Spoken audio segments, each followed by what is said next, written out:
Welcome to the Deep Dive. Today, we're jumping into a really big topic. It's everywhere. Right. The whole U.S. versus China thing. Technology, economy, AI. It's complex. Exactly. And the story you usually hear is, China's rising fast, maybe even set to take the lead, especially in artificial intelligence. Yeah, that's the standard narrative. But what if that's not quite right? Or at least not the whole story? That's what we're digging into. We're looking at analysis from Wookie Tenenbaum. He's a global expert in AI. And his perspective is, well, it's pretty different. It challenges that whole idea of the U.S. falling behind. So our mission today, unpack Tenenbaum's arguments. Look at the core differences he sees between the systems. And what that means for who leads in AI going forward. It might make you rethink some things. Definitely. So let's start with the basics. Tenenbaum asks, is it really U.S. versus China? Like a head-to-head battle? His take, not really, not in the way we usually think of a battle.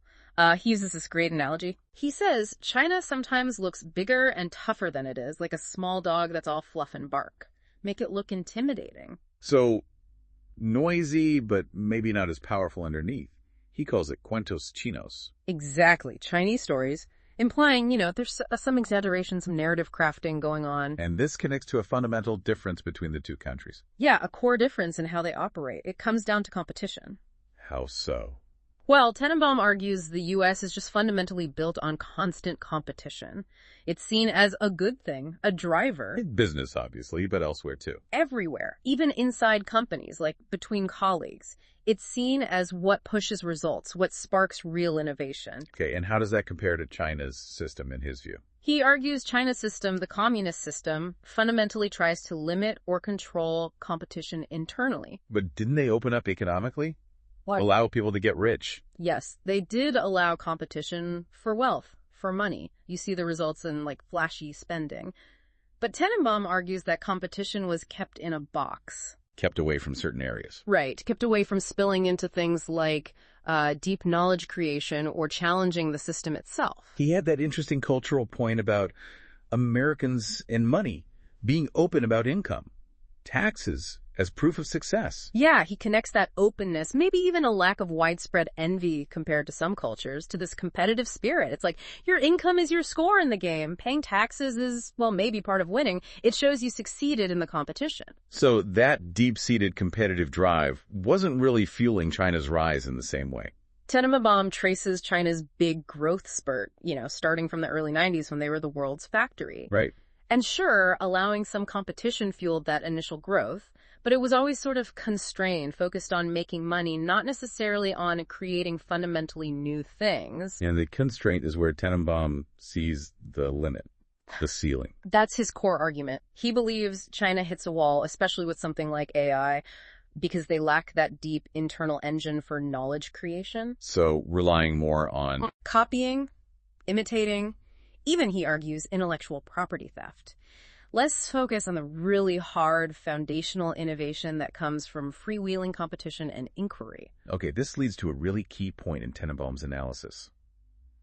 China apparently made a strategic mistake regarding AI. Yeah, he thinks they showed their hand too early, maybe around 2016 or so, by very publicly positioning themselves as a direct competitor, even a potential enemy, to the U.S. in the AI race. And the result wasn't what they intended. According to Tenenbaum, not at all. It basically just woke up the U.S. The sleeping giant idea. Exactly. It triggered the U.S. to put up barriers, restrictions, especially on the crucial hardware needed for advanced AI. And those blockades are really hurting China now. Let's talk about that hardware piece. He says the ecosystem is basically locked down. Yeah, he calls it a triopoly. 3 companies you absolutely need for the cutting-edge AI chips. Who are they? You've got ASML in the Netherlands. They make these super complex lithography machines. Then TSMC in Taiwan, they're the masters at actually manufacturing the most advanced chips. And the third?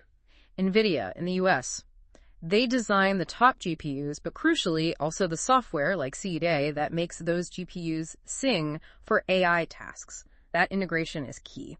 And why is this trio so hard for China or anyone to challenge? Several reasons, according to Tenenbaum. One, they're constantly innovating moving targets. You can't just catch up to where they are now. They'll be further ahead. Okay, what else? Proprietary systems. Like NVIDIA's CUDA, it's hardware and software built together, Replicating that kind of optimized ecosystem is incredibly difficult. And the manufacturing part. That's maybe the biggest bottleneck. TSMC is dominant, and they work very closely with NVIDIA, building a factory that could match TSMC's capabilities. Tenenbaum estimates that takes maybe 5 years, minimum. And by then? The triopoly is even further down the road. What about China trying to get chips indirectly? Through other countries, like Singapore was mentioned. Tenenbaum knows about that. But he sees it as, a temporary fix, plugging holes. It doesn't solve the fundamental problem that structural dependence on this external triopoly, especially TSMC, for the really high-end stuff. Which puts Taiwan right at the center of this whole thing. Absolutely critical, not just because TSMC is there, but politically too. Tenenbaum highlights the history. Decades of pressure from the Chinese Communist Party on Taiwan since 1949. Diplomatic isolation, military threats. All of it. And because of that long history, he says the Taiwanese feel a strong animosity towards the CCP. And they see the U.S. differently. He states it plainly. They see the U.S. as their real, essential ally. Okay, what about China's military buildup, the big navy everyone talks about? Does Tenenbaum see that as a major threat, balancing things out? He kind of dismisses that, too. Says having a big navy doesn't automatically mean you have the best or most effective navy. It's like saying you have the best Air Force just because you built the biggest plane. He sees U.S. military power as still significantly superior. Now, here's a subtle point Tenenbaum makes about perception, right? The Taiwanese understanding versus the American understanding. Yes, this is really interesting. He argues the Taiwanese get the Chinese mindset, the tactics, because they've lived with the pressure for so long. Americans generally, not so much. And that creates an opening. An opening for China's epic stories. Their claims about tech breakthroughs, maybe showing off a specific deepfake or a supposedly world-beating server to make Americans nervous. Even if the underlying reality isn't quite there. Exactly. And here's the twist. That nervousness in the U.S., Tenenbaum argues, actually harms China more. Ow! Because it pushes the U.S. to take more aggressive blocking actions. The fear, fueled by misunderstanding, leads to policies that cut China off from the tech it needs. So the perceived threat becomes a self-fulfilling prophecy, but in reverse for China. Kind of. Tenenbaum's conclusion on this is stark. There is no such threat in the way it's often portrayed. The fear is largely misplaced. Which brings us back to the small dog with big hair, lots of noise, looks scary. But the bite isn't as bad as the bark. Yeah. And he notes this perception of China as a threat, like a boogeyman or El Cuco, is actually pretty useful in U.S. domestic politics. How so? Useful for politicians? Sure. It's an easy issue to campaign on. My opponent is weak on China. We need to be tough. It plays on those fears we just talked about. He also mentioned something more sensitive, about maybe older biases playing a role. He does touch on that carefully, suggesting that maybe some old, uncomfortable stereotypes, like, the idea of inscrutable Orientals plotting, might unfortunately get mapped onto China today, feeding the suspicion. So the narrative serves a purpose, even if experts like Tenenbaum see the reality differently. That's the idea. China inflates its image. The U.S. political system finds the threat narrative useful, and people who understand the nuances get ground out. Okay, so if China is facing these limits, these walls, what does Tenenbaum say about the U.S. side of the equation in AI? He sees the U.S. not just leading, but accelerating that lead, dramatically. Based on what? Resources, for one. The U.S. has abundant and growing resources for AI development. China's resources for this specific race are limited and, he argues, increasingly strained. And AI itself turbocharges things. Massively. He calls AI the X of multiplication. If you have superior AI, you can solve problems, innovate, design things exponentially faster. What took years might take weeks. You put a number on the difference in computing power. Yeah, his estimate is that the U.S. currently has about 10 times the computing power geared towards advanced AI compared to China. 10 times. Wow, and that gap is only going to grow, he argues, and grow fast. Because of that accelerating effect of AI and the U.S. dominance in underlying hardware via that triopoly, he thinks China has basically hit its ceiling already in terms of catching up on that foundational infrastructure. That sounds like a huge economic challenge for China then. Oh, absolutely. Tenenbaum paints it as a major dilemma for the CCP. How so? Pouring the massive resources needed to even try and compete in AI, which is incredibly expensive, means taking that money away from other things. Like keeping the population happy. Exactly. Maintaining social stability for 1.3 billion people. Remember, there are no elections in China to let off steam. The CCP's legitimacy rests heavily on delivering economic progress and stability. If they can't, well, China has a long history of chaos when central control weakens. So it's one pot of money. AI race versus social welfare. That's the framing. Money is only one pot. Every yuan spent trying to catch up in AI is a yuan not spent on pensions, healthcare, infrastructure, keeping people content. And he sees signs of this strain. Mentioned the reserves. Yeah, he points out their foreign reserves are shrinking. They apparently hold fewer U.S. Treasury bonds now than the U.K. does. He links this partly to spending heavily on this tech race he believes they've already lost. He says China is going directly against the wall. Strong words. Very. And then he adds this really provocative twist. It is. He suggests the situation, China hitting the wall technologically and economically, might actually be good news for the Chinese people. Good news. His reasoning is that it could shorten the lifespan of the CCP's current model of control. If the party can't deliver economically or technologically, it might lose its grip, potentially opening a path for change, maybe more openness, linking back to his points about stifled competition and rights. Okay, let's pivot slightly. People often point to the U.S. economy, our own debt, deficits, credit rating downgrades. How does Tenenbaum square that with his view of U.S. strength? He has a really unconventional take on this. Basically, he thinks rating U.S. debt like any other country's is kind of meaningless. Why? Because the U.S. controls the currency. Exactly. The U.S. can, in theory, print infinite amounts of the dollars it owes. So comparing U.S. debt risk to, say, Argentina's doesn't make sense in his view. He calls rating changes fictitious from that perspective. So the U.S. plays by different rules economically. That's the argument. You can't apply standard scarcity rules, like for oil or sand, to the U.S. dollar when the U.S. controls the global reserve currency and holds the lead in the most powerful technology, AI, which he sees as controlling future global resources. What about leadership? Does it matter who's president of the U.S. for this dynamic?